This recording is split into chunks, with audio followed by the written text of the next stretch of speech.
Welcome to Faith Positive Radio with Dr. Joey Fawcett, the Christian business coaching conversation that increases your faith with greater joy at work so you love God and others more. Dr. Joey interviews Christian business professionals just like you to discover their secrets for working faith positive in a negative world. Welcome to Faith Positive Radio with Dr. Joey Fawcett.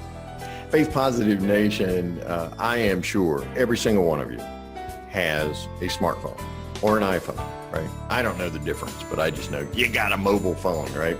I mean, it's almost like a birthright now. You're born and they hand you your birth certificate with a mobile device, right? Well, today's guest, who is an incredible Christian in the workplace, today's guest is a regional sales manager with one of those major telecom companies, which we're not going to name. Okay, you may figure it out, but we're not going to name them because they'd shut us down for using their brand, right? It's a major telecom company. In his particular region over which he's in charge of sales is in a really popular part of our country. In fact, about 9 million people live in the area. So it's a big deal to have Rodger Pulley on Faith Positive Radio today because he has all these people pushing and pulling on him all the time. And he is a part of Faith Positive DC that Davon and Sherry Gray give leadership to. And so we're very grateful for the Faith Positive Fellowships there and for the many, many Christians who are finding encouragement and instruction in how to increase their faith with greater joy at work so they love God and others more.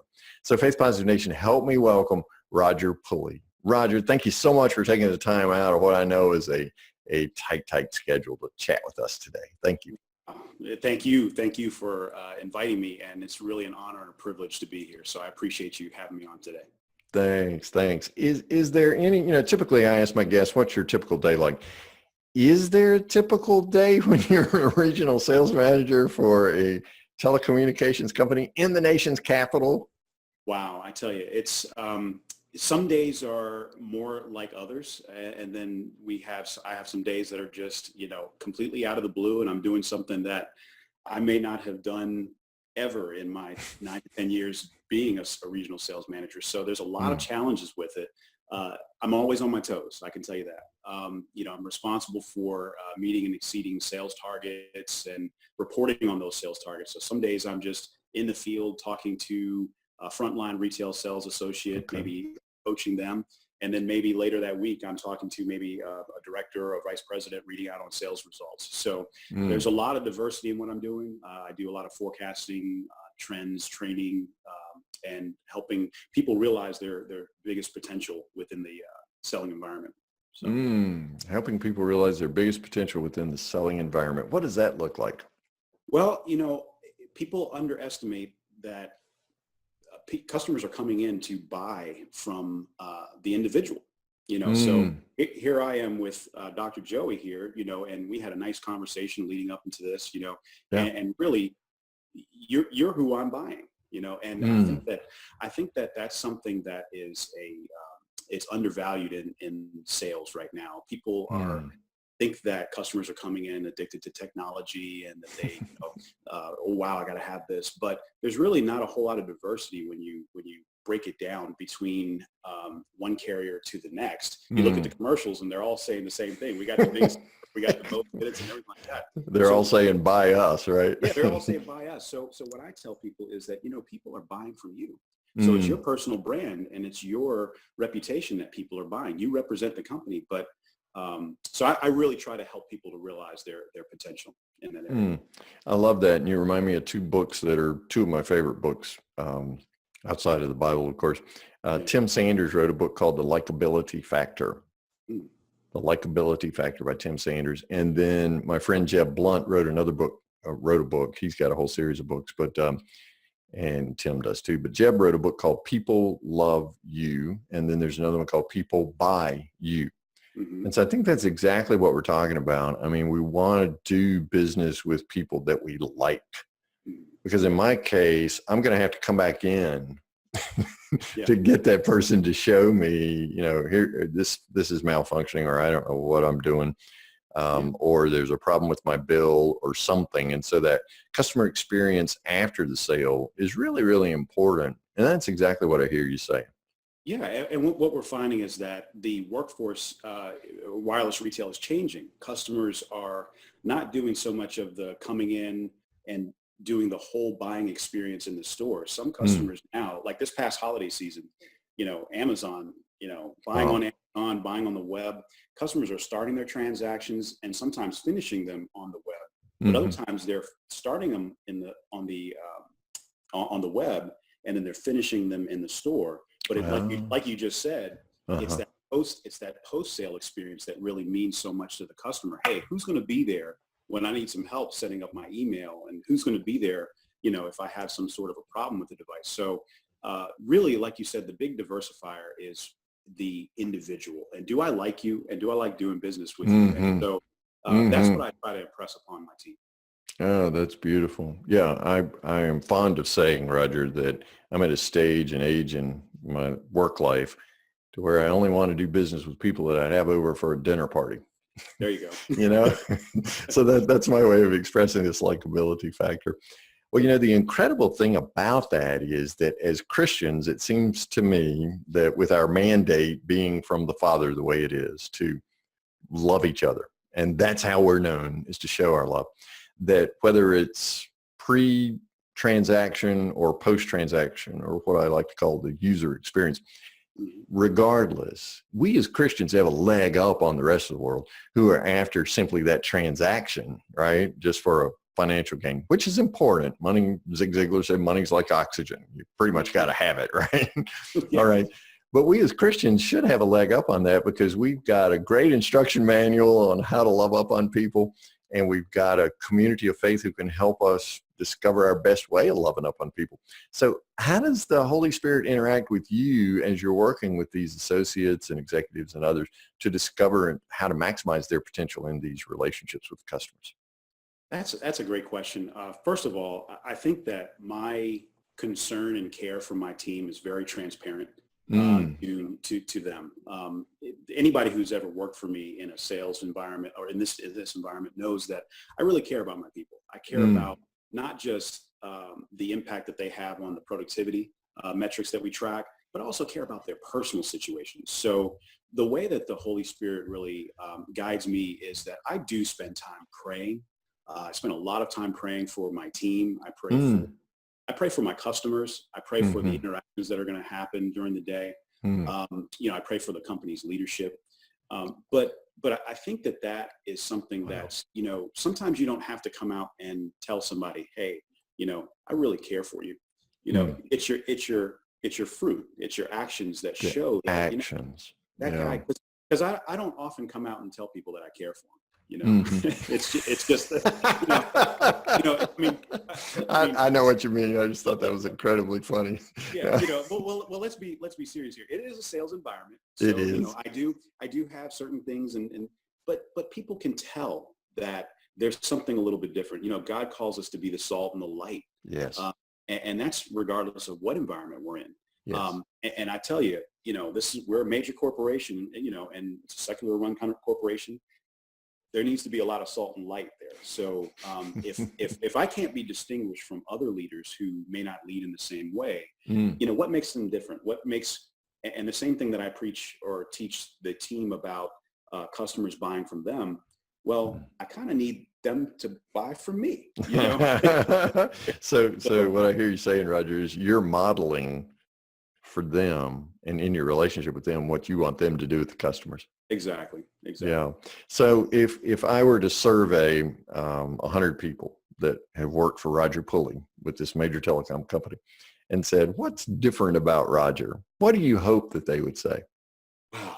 I got a funny story. If I can Sure. do that.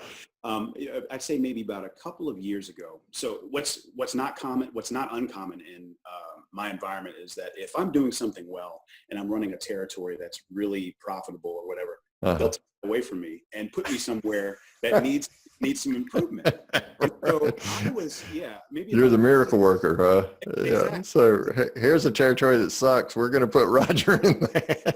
Watch him transform it. You said it. I was wondering. I was like, can I say that? Yeah. Well, I did. But it's my show, so I can say it, right? But that's exactly what happened to me a couple of years ago. I mean, I had everything. When I say Dr. Joey, everything was clicking for me. I had the leadership team that I wanted. My stores were hitting all of their revenue targets. I was winning awards. I handpicked a lot of the people there. Life was good. Life was good. And I tell you, all of that in an instant. I remember it was a Monday. There was a conference call. It was a Monday, of course. It was a Monday. It was a conference call. It wasn't scheduled. It was kind of an impromptu. Hey, I need you guys to come on and join the thing. And I'm sorry. Okay. I don't mean to laugh at you. No, I know it's coming. They dropped the hammer on you. Oh, they dropped it. And I tell you, they put me in a territory that was really truly being mismanaged. And unfortunately, it was being mismanaged by somebody who at the time professed to be a Christian. And when I say mismanaged, there was a lot of integrity and trust issues that were out there. So I tell you, I said, God, why?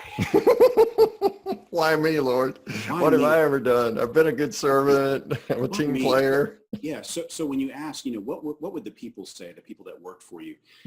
When I got out there, it didn't happen right away, but maybe after a couple of months of me being there, I started to, after laying the foundation for trust and everything like that, and they saw that, hey, this is a guy that maybe I can talk to.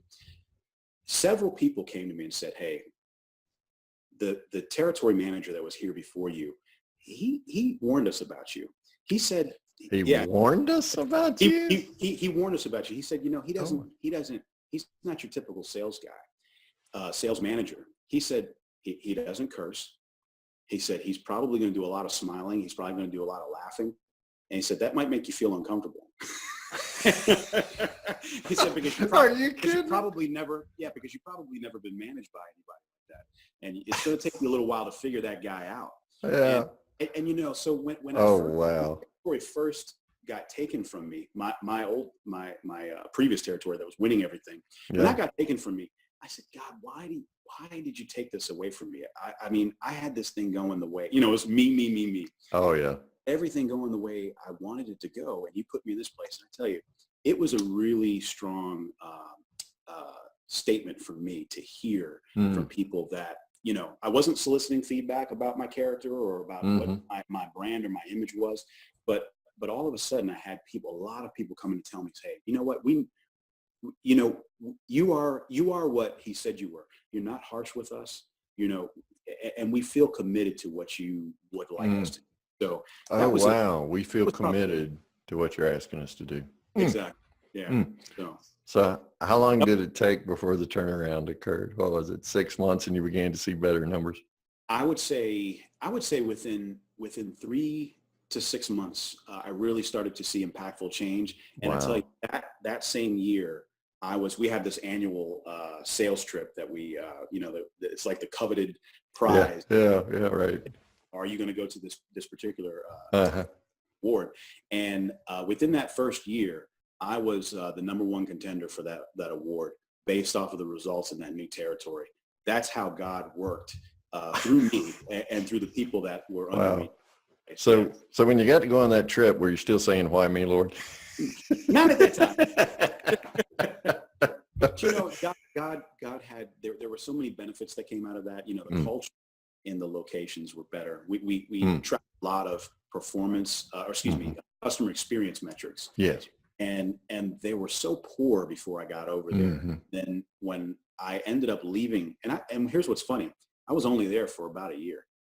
And then I went back to the territory that I was in before I left. Man, God had you right where he wanted you, didn't he? So Rodger, this is just a temporary assignment, brother. Come over here for about a year, and then I'll bring you back into Canaan land. Yeah. So it was very interesting, but and very humbling too, to see that I could be used like that. So yeah. Well, you put your finger on the crux of something I think is really important for all of us who are seeking to be Christian in the workplace and to have faith in our work to be about.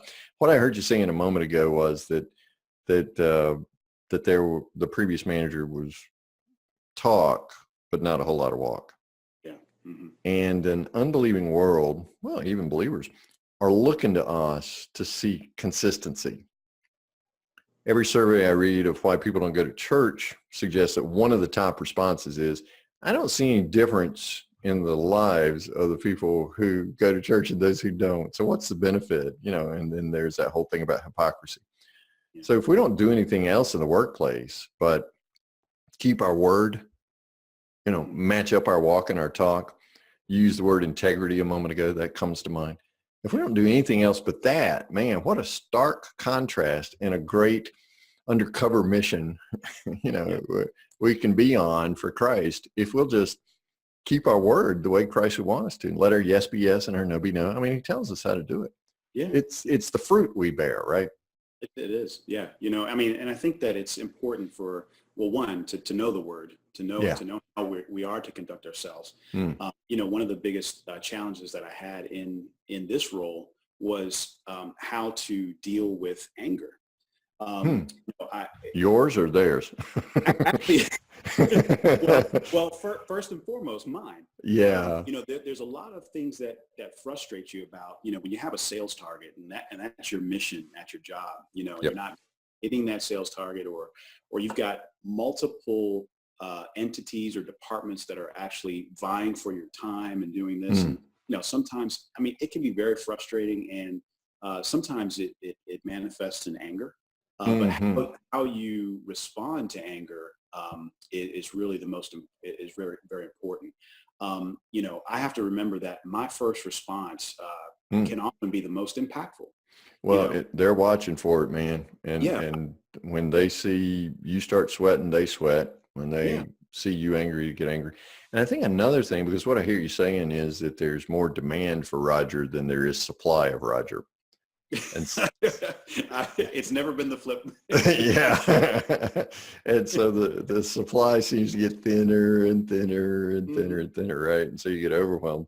Now, two things happen for me, and then with Christian business professionals that I coach, it seems like at that very point we've isolated ourselves and we bought the lie that we're alone.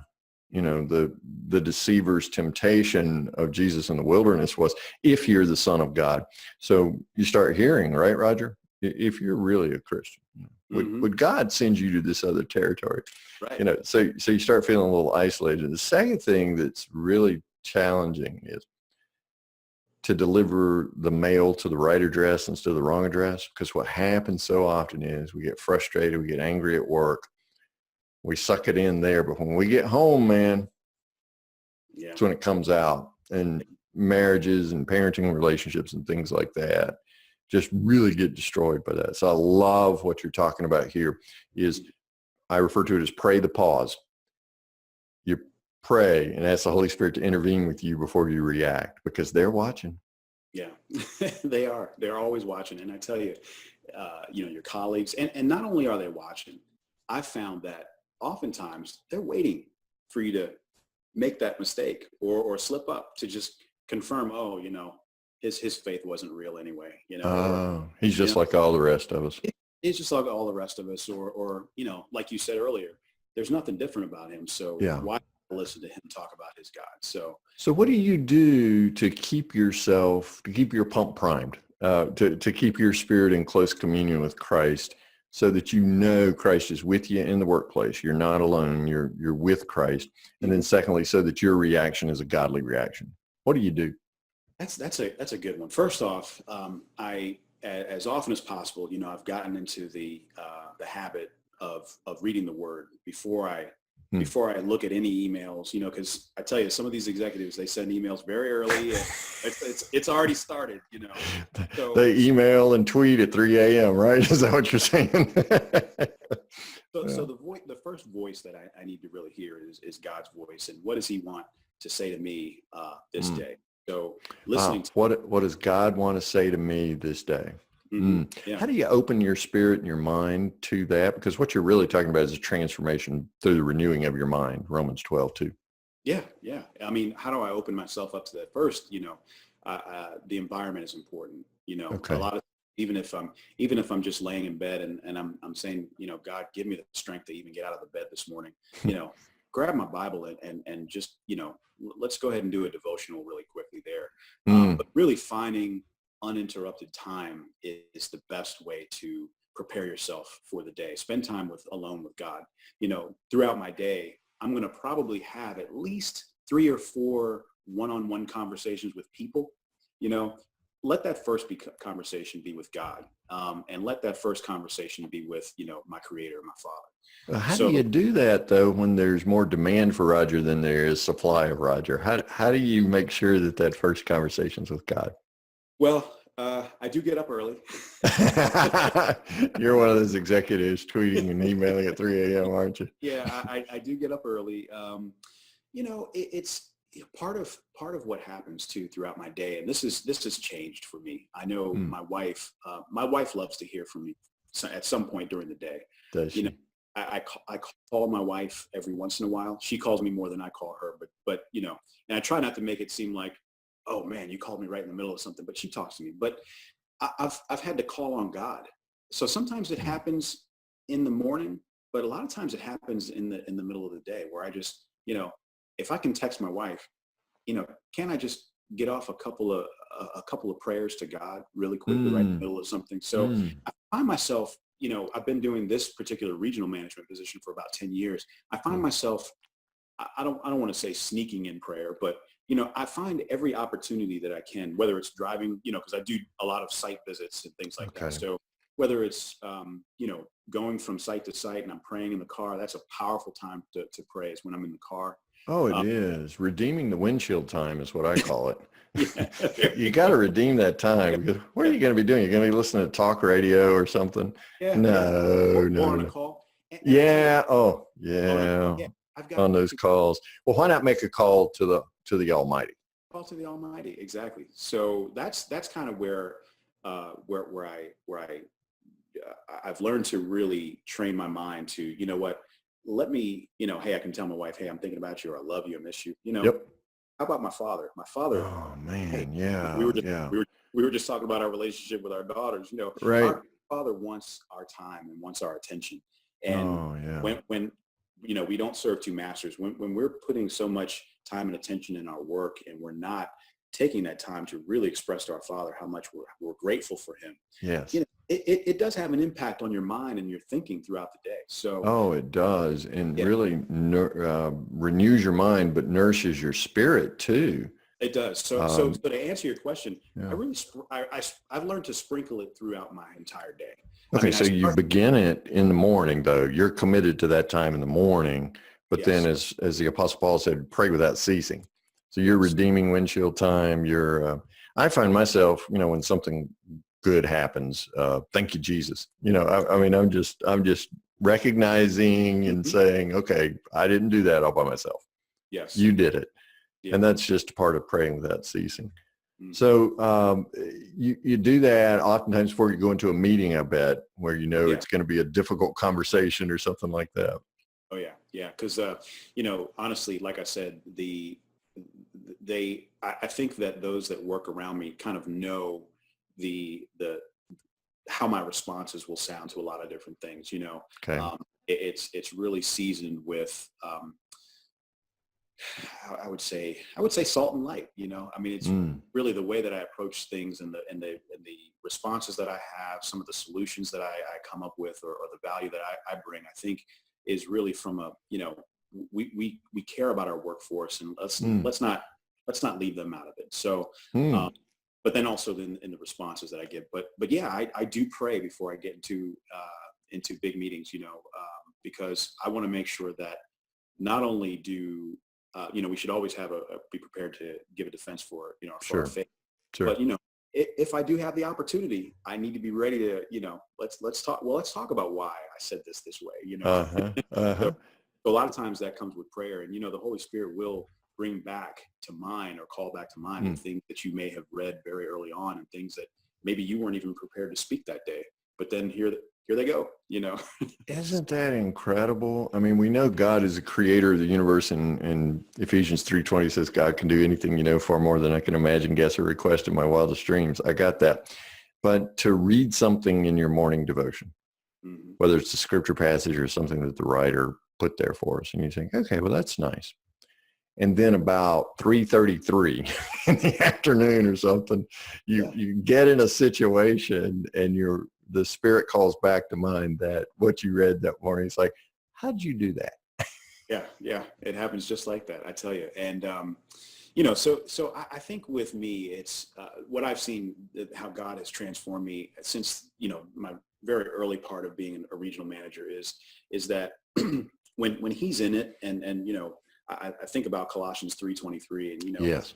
the work that I do is as unto the Lord, not unto man. Right. And it shows. It's almost like some things happen, and we have had some major decisions within this company that have affected not only the type of workforce that we're employing, but how we're trying to transform the workforce. And some people say, well, how do you still stay in such a positive mindset? And I say, in my business, one of the things that I hear all the time is that the only constant is change. Yes.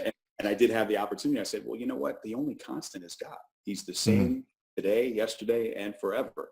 Yep. And when you know that you're serving God, and that's who you're serving, and we're doing work for the company, but sure, we're ultimately doing work for God. And when you know that, when you're oriented correctly like that, it really does change perspective. So yeah, when your due north is right there on serving Christ in others and treating them as if they were Christ Himself and looking for Christ in them, whether it's the customer or the team member, right?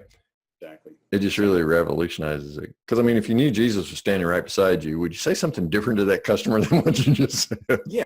Would you make sure that they understood everything about their plan that they had? Yeah.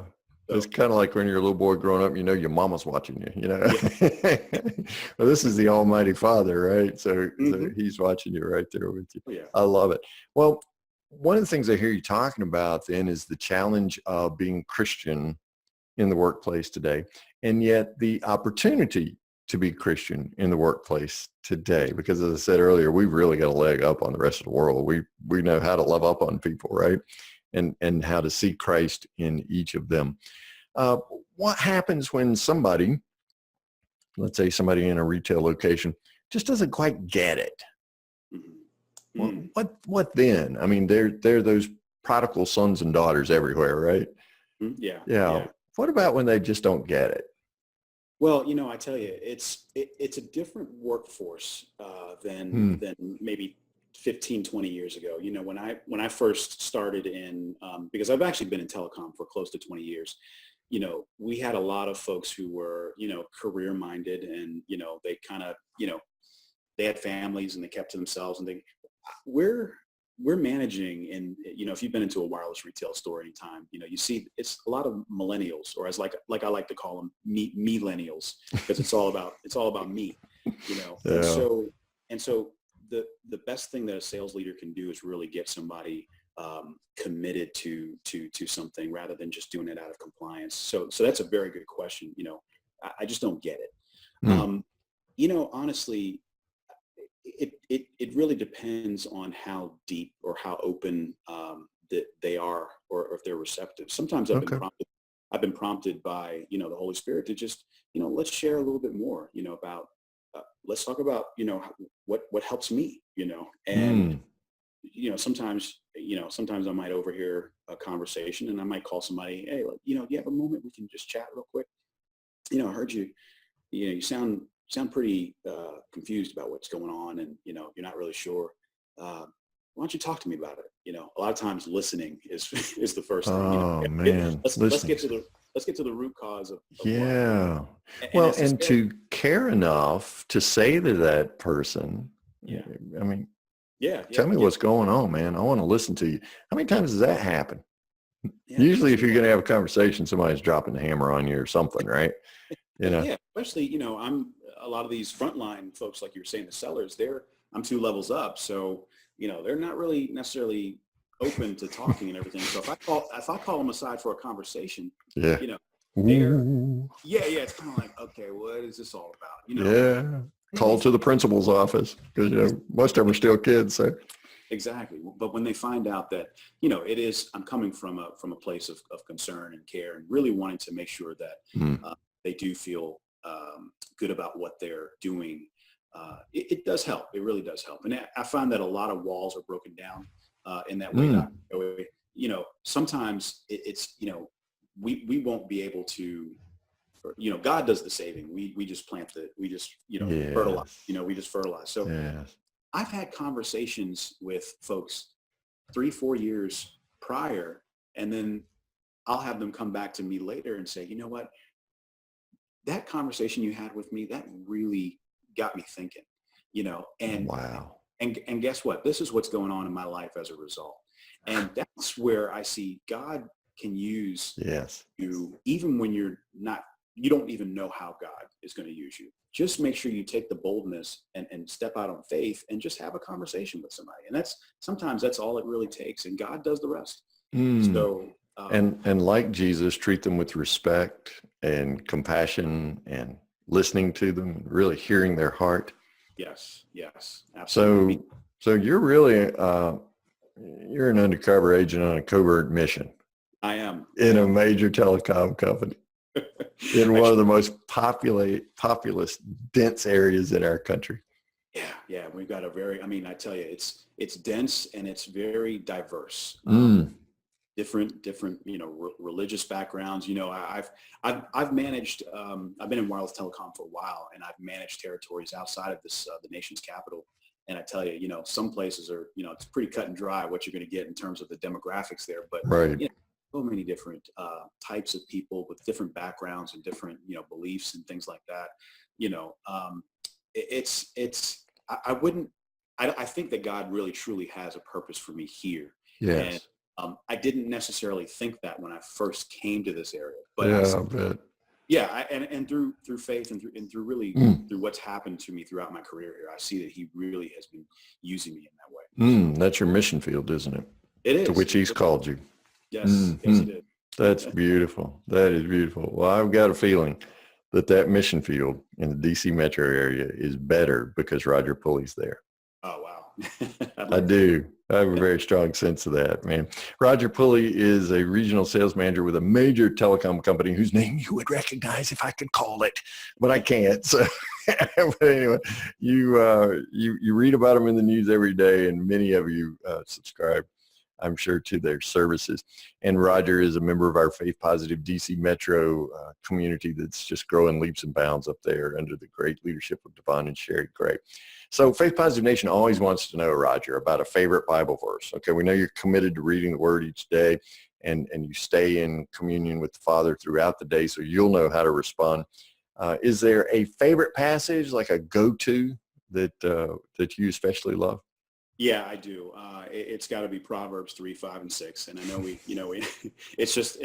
I don't want to call it an oldie but a goodie, but it's one of those that very early in my faith walk I learned, and I keep going to it. Trust in the Lord with all your heart and lean not on your own understanding.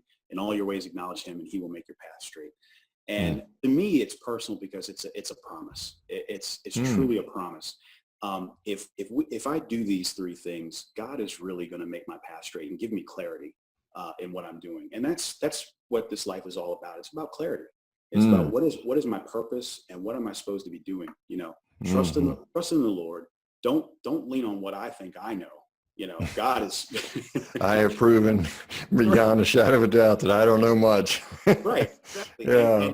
And glorify Him in every way that you can, through your work, through at home, and He will make your path straight. And that's just one of the best verses for me. Oh yeah. And what more can you ask for as a Christian in the business place today than a straight path?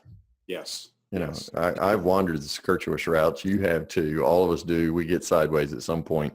Just give me a straight path. Oh yeah. You got this person telling you, this person, hey, you should do this. You should do this. You know what? Right. God will make your path straight if you do. Oh, that's beautiful. Rodger Pulley, regional sales manager for a major telecom company in the DC metro area. Is there a way somebody can reach out to you in Faith Positive Nation? Like if somebody wanted to send you an email or something, is there a way we could do that? Absolutely. Yeah. If you want to, let me just give you my email address. Okay. Yeah. It's MR Pulley, Pulley, Number two. Yep. Number 2. Okay. At gmail.com. Okay. MR Pulley, Pulley 2 at gmail.com. Yep. Okay. Perfect. And once again, if you're running on a treadmill, don't write that down. It's in the episode copy there on our website and on iTunes and all sorts of other places. Rodger, thank you so much for the gift of your time. I know as we've established quite well today as regional sales manager for this major telecom company, it's a lot more demand for Rodger Pulley than there is supply of Rodger Pulley. And I know you're a great husband and a marvelous dad to two incredible soon-to-be teenagers. Yes. So thank you for the gift of your time. It's not lost on me. Your wisdom will populate throughout Faith Positive Nation and will bless so many people. We just thank you. May God bless you and your family and your work and all the people that you get to partner with. Oh, thank you. The pleasure's been all mine. This is great. Thank you so much. Thanks for listening to Faith Positive Radio, the Christian business coaching conversation that increases your faith with greater joy at work so you love God and others more. Suggest guests and ask questions when you email Dr. Joey at info@getpositive.today. And be sure to get your free gift of the 5 positive business conversations to have today coaching program at getpositive.today. Until next time, may God bless you with everything your heart can hope for and more than your mind can imagine.